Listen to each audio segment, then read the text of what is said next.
What's going on, guys? I'm back at it again with another video. Gotta try to make this quick, but today's video is going to be on another car.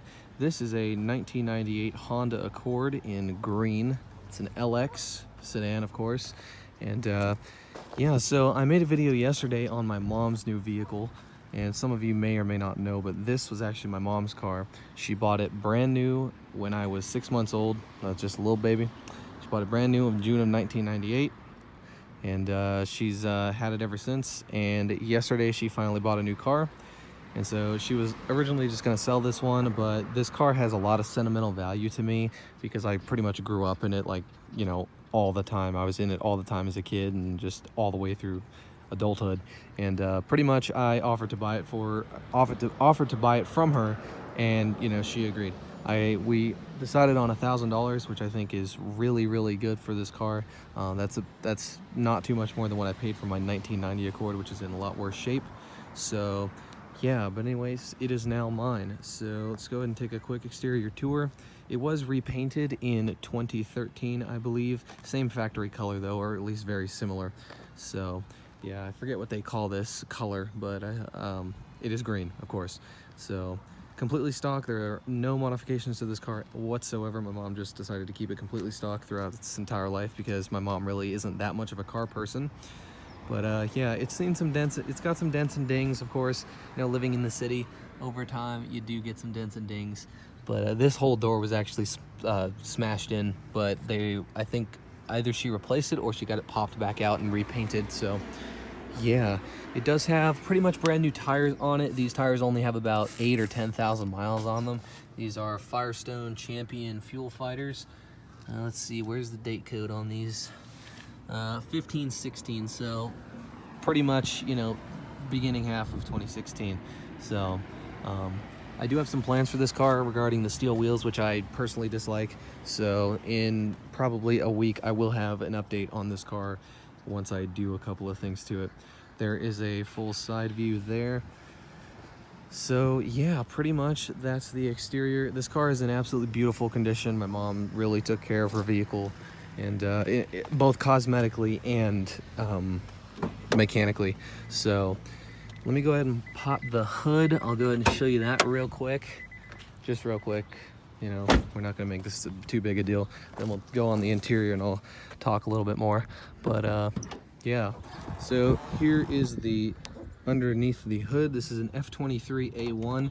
This is the 4-speed automatic, and of course, yes, this is a 6th generation Honda Accord, and those are known for transmission issues.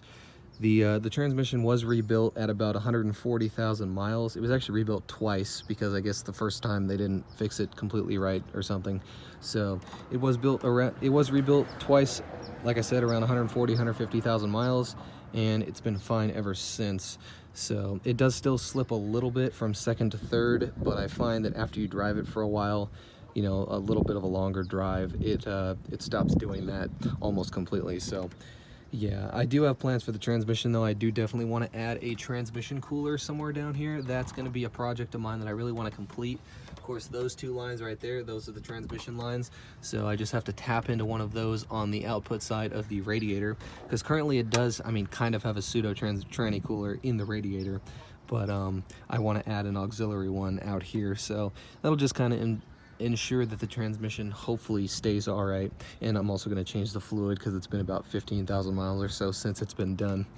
As far as maintenance goes, my mom has had everything done to this car. She's replaced a lot of parts over the years. This car, I don't want to call it a lemon, but it did have some issues in the warranty period.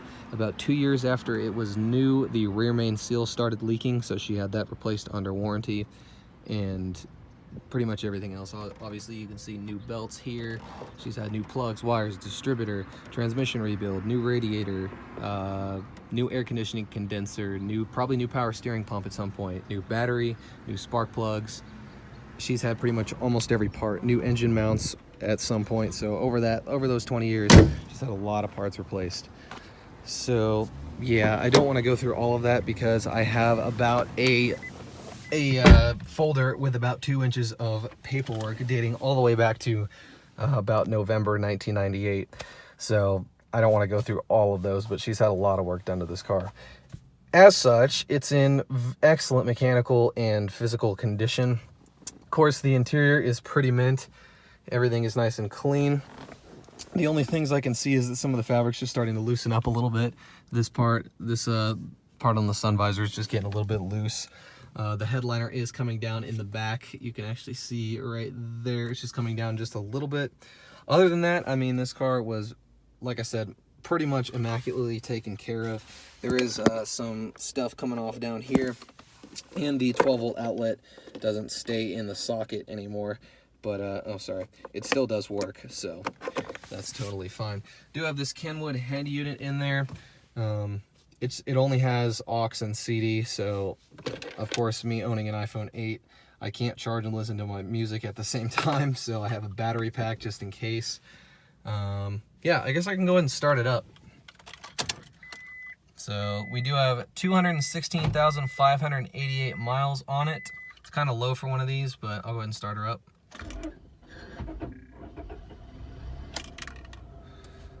Well, that wasn't good. So she just had the starter replaced a couple of days ago and kind of hesitated there. That's kind of interesting, but it's literally never done that before, so that's kind of weird. Anyway, yeah, so it does have the 4-cylinder. I guess I should mention the original reason she got rid of this car is because the check engine light came on a day after she had her starter replaced, which was about 3 or 4 days ago. And it said, I scanned it with my code reader, and it said VTEC system malfunction. So I decided to check the oil because the VTEC system is obviously oil driven, and we had 3 quarts low. So I don't even know how this car is still alive, honestly. We've been through this before. My mom does not check her oil very often, so yeah. Otherwise though, I mean, this car is still running just fine. I mean, it sounds great. It shifts all right. I mean, the transmission is still decently smooth. It's just, again, it kind of slips from second to third, which is a common problem with these. But it hasn't gotten any worse. And we had it done, again, like I said, the transmission was rebuilt at about 140, 150,000, and we're at 216,000 right now, and it hasn't really gotten any worse since. Yeah, that start hesitation was kind of weird. That's literally never done that before. Of course, something that I really like in this car is it does have air conditioning, which my previous car did not have. Well, my previous project kind of second car did not have. So really thankful for that, especially since I live in California. Other than that, there's not much I can say about it right now. I do have plans for this car, so please do stay tuned. Like I said, I have the transmission cooler. I also want to get the windows tinted, and I have some rims on the way, which weren't originally for this car, but they will fit. So stay tuned for that. There'll probably be a video on this in another week or two. So yeah, thank you guys for watching, and have a good one.